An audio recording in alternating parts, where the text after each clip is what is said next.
Yeah, greetings everybody. Welcome to the first of 6 sessions actually. And this session is going to be on sleep. The others are going to be on different aspects of wellness. So we're kicking off with sleep. Okay, so for those of you who don't know me, I'm the owner of Stimulus, which is a Leicester-based wellness and personal development practice, which was set up in 2006. I'm also the co-director of Temple Learning and Wellness Centre, which is a wellness and alternative education practice in Leicester. And I'm an EFT practitioner and I'm a Reiki practitioner. Now, EFT is also known as emotional freedom technique. It's also known as emotional freedom therapy, and it's also known as energy psychology. And it's a tapping technique which is based on acupuncture. And Reiki is an ancient healing technique which goes back to ancient Africa. And I combine the EFT, the Reiki, and the coaching to offer clients a deeper holistic experience and the chance not only to achieve their life and career or business goals, but also to clear the kind of psychological and emotional blocks that stop them from getting to their goals. And I've also done a lot of research into well-being, which is now an integral part of my practice. What I'm not is, I'm not a medical doctor, I'm not a counsellor. So I just need to say that none of the information that I'm going to share with you should be seen as any kind of substitute for any kind of medication that anybody might be on. So the reason that I'm doing these webinars is that I've used some of the strategies that I'm going to talk to you about to overcome some issues that I had in terms of a lot of anxiety, a lot of melancholy, a lot of fatigue. And I ended up doing a lot of research into health and well-being.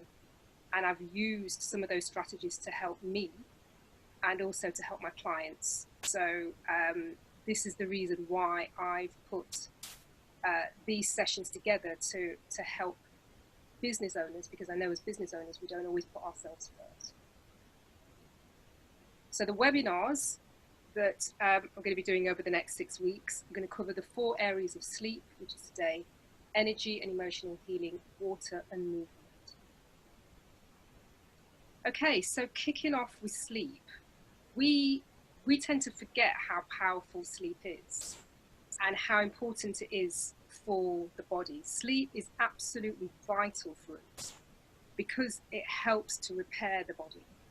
And we as humans, we tend to wake up to alarm clocks, yeah? Whereas animals live according to the natural cycles of nature. Now, if we allowed ourselves to live in tune with nature, we wouldn't need alarm clocks to wake up. We'd wake up naturally when our body has had enough sleep. But the reason why we tend to wake up to alarm clocks is because we've trained our body to do that. So sometimes we forget that we are actually animal, and we can, if we allow ourselves, live in tune with nature. Some of the benefits of sleep is that sleep fortifies the immune system, it improves brain function, it balances hormones, it increases physical energy, and it actually boosts our metabolism. So if you're not getting the sleep that you actually need, a lot of the functions of the body are being compromised without you possibly realizing. Okay. So we've got this natural body clock, or this natural rhythm, and this natural rhythm is called the circadian. And the more that we can live according to our natural cycles, the more vital we're going to be, the more vibrant we're going to be, the more alert we're going to be, and the better we're going to be able to function. So, for example, if you're the sort of person who tends to work late into the night, which is what many of us do as business owners, just because we have to from time to time, what you might be doing is throwing out your natural rhythm, your natural body clock. And what you might find is that you're tired in the day, but at night you can't sleep. because your cortisol levels are too high at night. So if you find that your sleep is kind of upside down, this might be the reason. It might be that you've trained your body over the years to go to bed late at night, which is throwing out your cortisol levels, because your cortisol levels are supposed to be high in the morning, and then they're supposed to drop throughout the day. So they're supposed to be low when you go to bed. If you're in bed and you're awake and you can't sleep, you're tired, but you're wired because your cortisol levels are high. And cortisol is one of the stress hormones. So this is how we are supposed to function naturally. Yeah, we're actually designed to live in tune with the natural progression, not only of the day, but also of the seasons, because the seasons are part of a natural cycle as well. So we're designed to wake up in the morning. We're supposed to be starting afresh between, say, 6 a.m. and 9 a.m. in the morning. So this is when we're starting our day. So this is when we're kind of like organizing our day. We might be clearing stuff out from the day before that we've not quite finished, decluttering, cleansing. These are the kind of activities that we do first thing in the morning. Then we move around to 9 a.m., between 9 a.m. and 12 p.m. This is what we call the summer of our day. So this is when our energy tends to be at its highest. This is kind of like the middle of the day, and this is the height of our working day, usually. Then you come around to what we call the autumn of the day. So we're looking at 12 p.m. to 6 p.m. This is when naturally we should be starting to slow down. We're coming into the afternoon, we're winding down, we're coming to the end of the working day. And then we come into the winter of our day, which is 6 p.m. right through to 12 a.m. when we've stopped work, we've come into night time. This is when the body should be resting, relaxing, sleeping. And then we move into the next day when we start that cycle again. So this is how our day should be. But quite often what happens is that because we have artificial light, we tend to keep our lights on right throughout the night. We're on our machines late into the night, and then this actually has a knock-on effect to our natural body clock. So this is how the circadian rhythm works, which is what I mentioned earlier. I'm not going to go through the whole of it, but suffice to say that melatonin, which is the hormone that prepares your body for sleep, kicks in around 9 p.m. So if you look on this diagram at about 11 o'clock, roughly, you'll see it says 9 p.m. melatonin secretion starts. So melatonin is the hormone that tells your body that it's time to sleep. So usually you'll know that that's kicking in because you'll start to get tired, your eyes will start to feel heavy, and you'll start to instinctively want to sleep around about 9, 10 o'clock. What happens sometimes with a lot of us is that we actually push through that tiredness because we just think, oh, we've had a long day, we're just a bit tired. So we push through it. That is a natural reaction of our body. It's our body speaking to us and telling us that it's time to go to bed. So if we actually did go to bed at that time, then our bodies will be in the right situation to repair itself, because our bodies repair themselves between 10 p.m. and 2 a.m.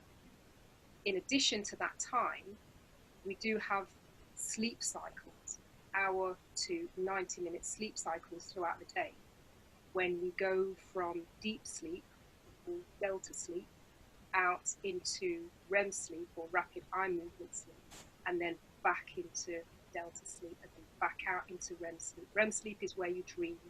Delta sleep is where the body repairs itself. But the main repair time of the body is between 10 p.m. and 2 a.m. So melatonin starts kicking in around 10 p.m. and then it finishes around 7:30 a.m. when serotonin kicks in. And serotonin is your awake hormone. And serotonin kicks in until 10 o'clock at night when melatonin kicks in again. So if you're the sort of person who's constantly going to bed at 2 o'clock in the morning, and in addition you're finding that you can't sleep, you're probably only getting about 2 or 3 hours sleep, which I know some people do, then your body may never be repairing itself, which may be why during the day you always feel slightly under par. And research has shown that just 24 hours of sleep deprivation has been linked to a 6% reduction in glucose reaching the brain. So the result of this is that we tend to reach for chocolates, crisps, cake, and other sugary snacks throughout the day to compensate for the glucose loss. And then these spike your blood sugar, which then drops, leaving you tired. So all of these things are having an effect on how your body is functioning, and that then is having an effect on how you sleep at night. So if we kind of like start to look at some sleep strategies that you can incorporate into your life as business owners, the first thing that I would say is to look at this idea of when you go to bed and how much sleep that you have. So if you can start to modify your day so that you're going to bed at as close to 10 o'clock as possible. I know it's not always practical for business people, but at least if you can get to bed somewhere between 10 p.m. and midnight, you're going to have at least 2 hours of repair time during sleep. So aim to go to bed at 10 o'clock or before midnight, and try and get at least 8 hours of sleep a night. Again, this might not always be possible, but if you can get 8 hours of sleep a night, then how you feel the next day or how you function the next day is going to be far superior than if you're only getting 6 hours of sleep a night or less. And then also, it's about ensuring that your room is blacked out by using blackout curtains. And again, this is an important point to remember in terms of sleep. Because if your room is light, the brain is going to be confused as to whether it's daylight or whether it's nighttime.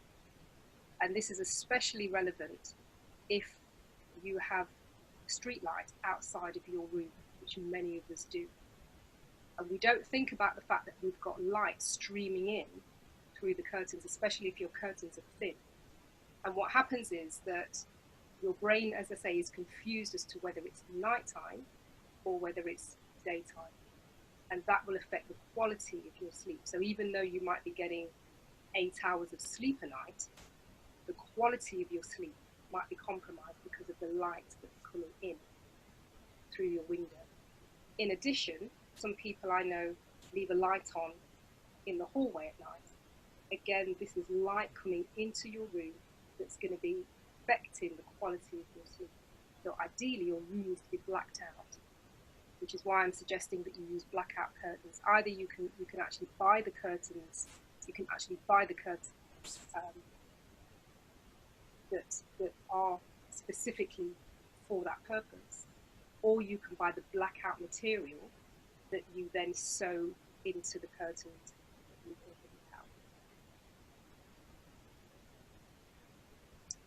And some more sleep strategies for us to finish off with.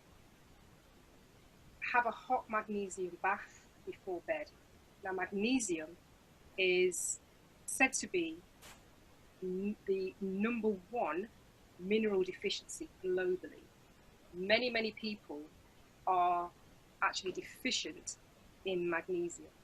up to 90% of the population is said to be magnesium deficient. And magnesium is an absolutely amazing muscle relaxant. And in addition, it's needed by the heart, it's needed by the brain, and it's also needed by the nervous system so that we can function effectively. So having a hot magnesium bath before bed, you've got the advantage of the magnesium, which is advantageous for the system. You've also got the hot water, which is going to help you to relax. Also have a screen curfew before bed. So that means that ideally an hour before bed, shut off all your screens so that you've not got that blue light which is coming out of the screen, which is going to block the release of melatonin. If you can't have a screen curfew because it's impractical as a business owner, then there is a piece of software, a small piece of software called I.Flux. It's also called F.Lux, that you can download and install on your machine. Depending on the machine that you have, your machine may do this automatically. What this piece of software does is it changes the screen from emitting that blue light, and it turns it orange, which blocks the emission of the blue light, so that your melatonin secretion is not blocked. So I.Flux is a neat piece of software that you could download onto your machine if it's difficult for you to have that screen curve. And it's not just your computer either, it's your mobile phone that does the same thing, even TVs. Having a curfew about an hour before you go to bed is going to help you in terms of the quality of the sleep that you get. Avoid eating 4 hours before bed. And the reason for this is that your body is going to be trying to do two things. It's actually going to be trying to repair itself, but it's also going to be trying to digest the food that you've eaten too close to bed. So if you can, avoid eating 4 hours before bed. And also, finally, just keep all gadgets out of the room. If you can, no TVs in the room. If you can, no mobile phones in the room, especially mobile phones that are on charge. No laptops in the room, no computers in the room. Have your bedroom as a sanctuary. Have your bedroom as a gadget-free room. Because again, you've got radiation that is being emitted by these devices that you put in your room, which again is not healthy for you while you sleep, and is also compromising the quality of the sleep. So I hope that that's been of use to you. Just a few ideas in terms of sleep and what you can do to start to improve the quality of your sleep. And you'll find that once you start to do this, you will function much better during the day. You'll be able to concentrate much better during the day. You'll be more vibrant and you'll be more alert. So if you want to find out more about sleep and how you can improve your sleep, this is actually part of a course that I run called S.W.E.D.E.N. And S.W.E.D.E.N looks at 6 key areas of your health and well-being. And in total, we've got 60 interventions that we use in the course of the program that gives you a solid foundation for your health and well-being. So if that is something that is of interest, then feel free to get in touch with me. My details are on the screen. So thanks a lot for listening.